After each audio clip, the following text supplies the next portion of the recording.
So here we are.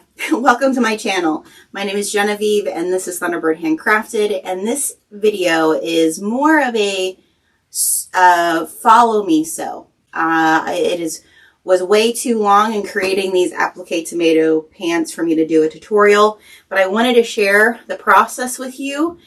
So this next little bit of the video is going to be voiceover, but I'm going to be sharing the process that I did to applique these tomato jeans.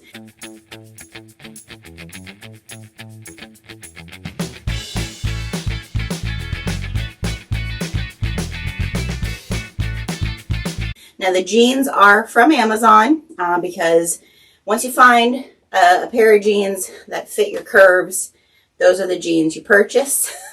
And so I'll share a link to the jeans meant for curvy girls in the details. And then where I got this idea is from Red Hat Creative. I'll also share a link to her veggie applique pattern in the details as well. I use mostly all hand-dyed fabrics because they were perfect with the variation in coloring to create the tomatoes. I think they would be great also for any of the other vegetables. And there are over 48 tomatoes. I think I cut out almost 100.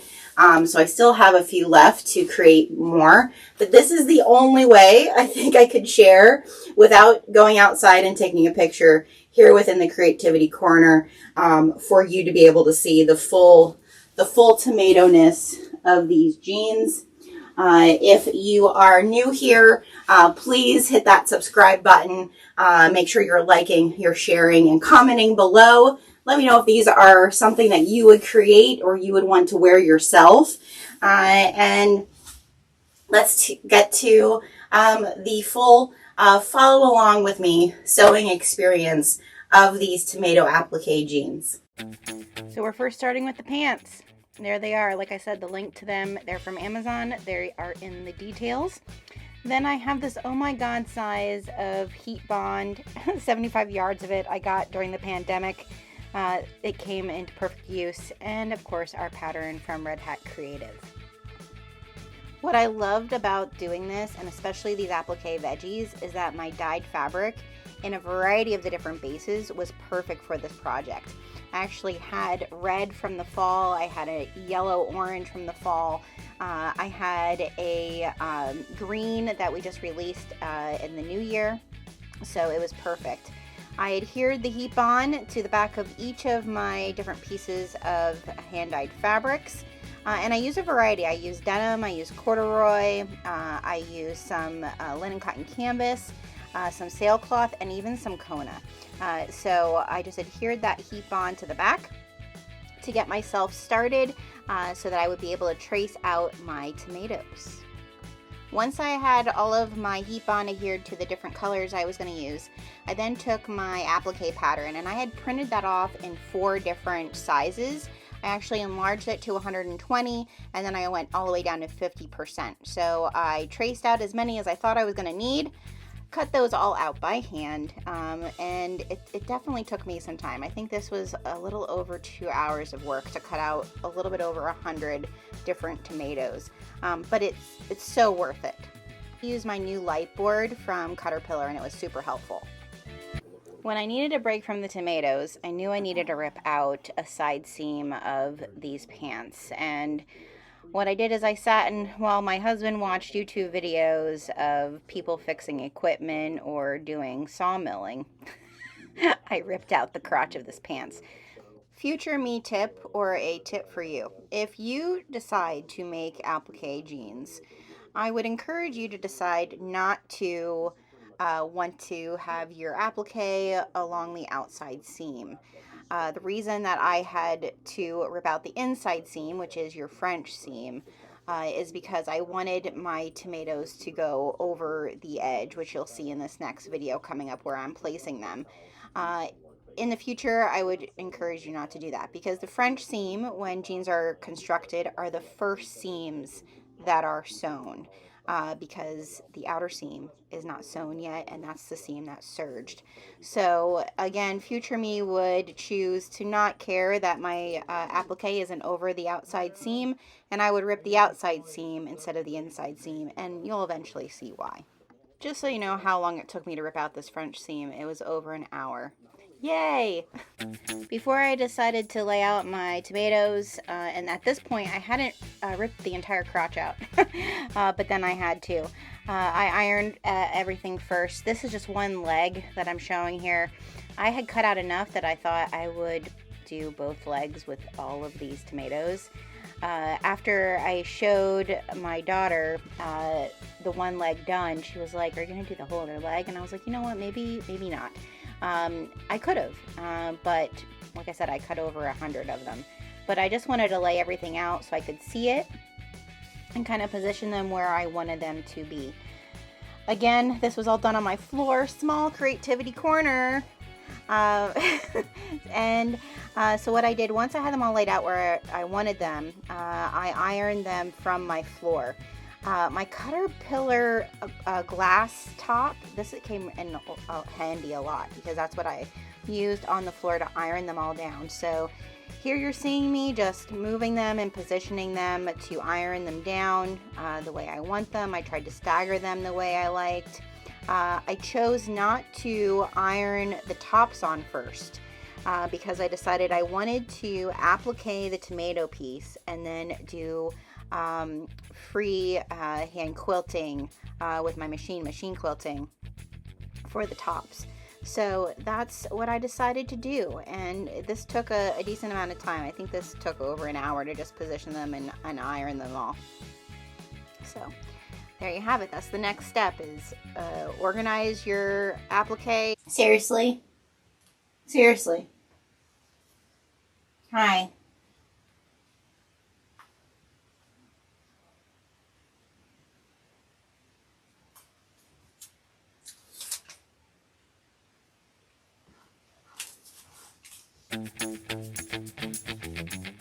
Take a kitten intermission and continue the process to iron on the rest of your applique. So after this, I'm going to take it to the machine and start stitching them. To applique, I am using my Bernina 475 QE, and I had purchased a bunch of Gutermann threads from Waywack in 30 weight. And so I will share in the details the different colors, numbers that I used for these pants. But I love Gutermann thread, my machine loves it, and so this is me just pulling out the threads that I'm planning on using for this project. So make sure you check the details if you want to know what numbers and colors I used. Also check the details if you want to know what stitch I used, as well as the foot that I'm using on my Bernina for appliquing. I do have that in the details as well. But basically, that's what I set out to do. And I changed my colors each time I changed to a different color tomato. So that's also something that I decided to add another little element of detail, that each different color of tomato would have a different color thread applique around it. So definitely check that out in the details as well. Overall, it took me about an hour to applique all of the tomatoes onto the first leg of the jeans, which has the most tomatoes.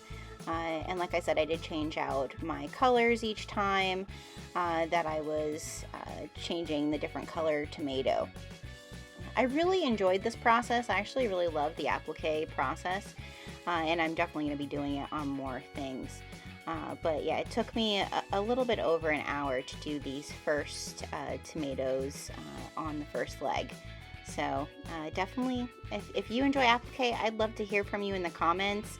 If this is something that you enjoy doing as well, and maybe share with me your favorite places for applique patterns. Once I had all the tomatoes appliqued on, it was time to do the tops. So those also had been traced out and ironed heat bond onto them. So I ironed them in place where I wanted them all, so that they would be ready to go for me to do the free hand quilting on my machine quilting.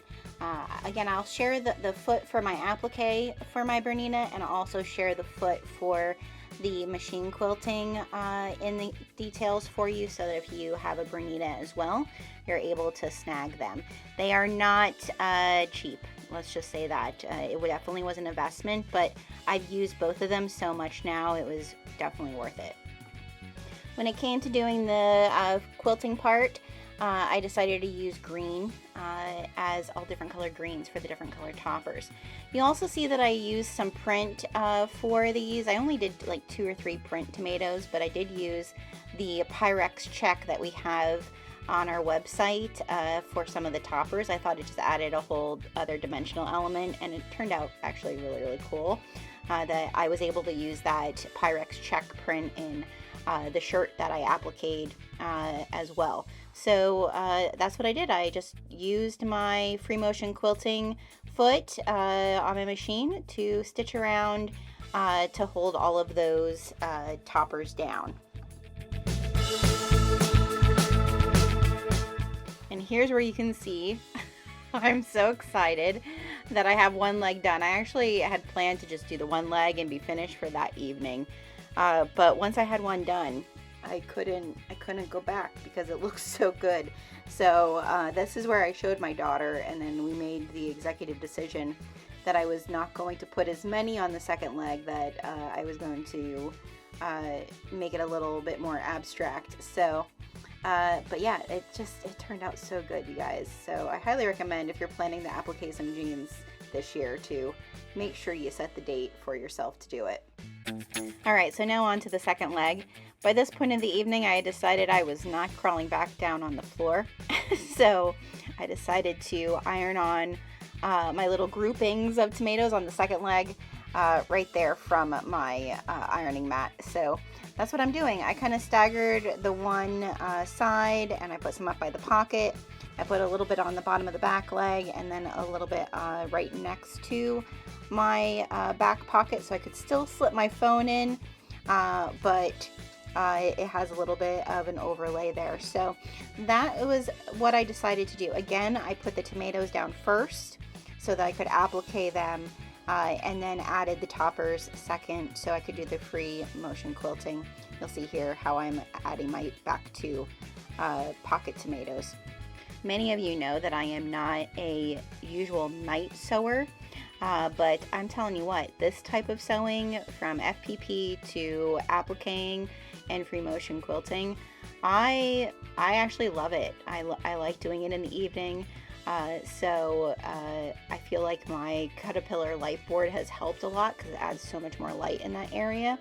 But I finished these into the wee hours of the evening, and got all of the applique and all of the free motion quilting done on the toppers. So that was where I ended then for a bit, because I was very nervous about closing in the inside, and you're going to see that in a second. So here we are getting ready to do our French seam in the crotch of these jeans. Again, like I said, usually the French seam is done first, not last. So this really was a feat for me and my Sailrite fabricator.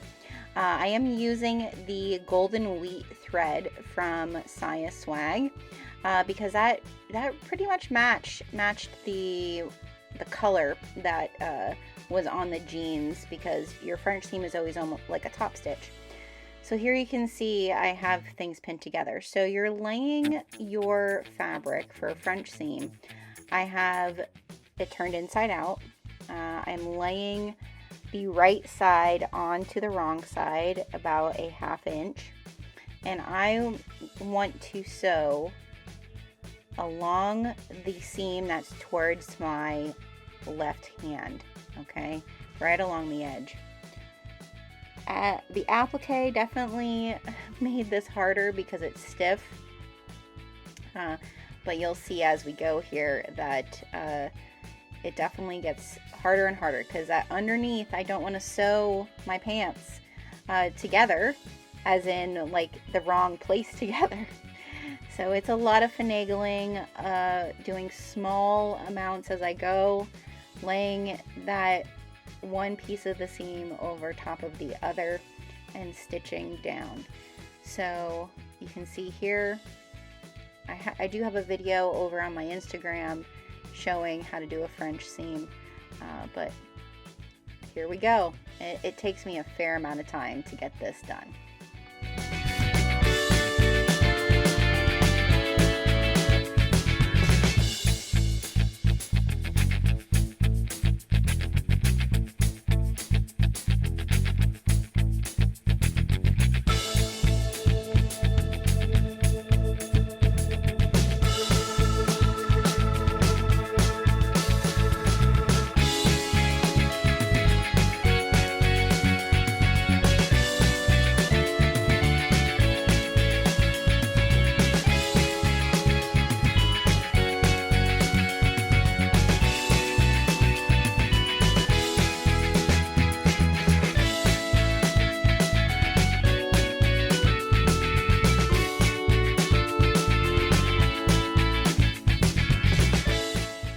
That wasn't the hardest part of this process, you guys, because once you have that stitched, you flip it around. So I turned my pants right side out, and now you're going to fold that edge over so that now you have that nice French seam, right?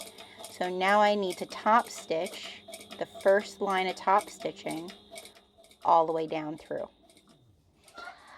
and it was difficult. And then I had to do it again because it's a French seam has a double top stitch. Altogether, to do this process, to do the top stitch the first time and then to top stitch it the second time, just the French seam in general, took me almost an hour. So it took me about 45 minutes to sew that. And it's not great, it's wonky. But I doubt anybody is going to look there, so we're just going to go with it.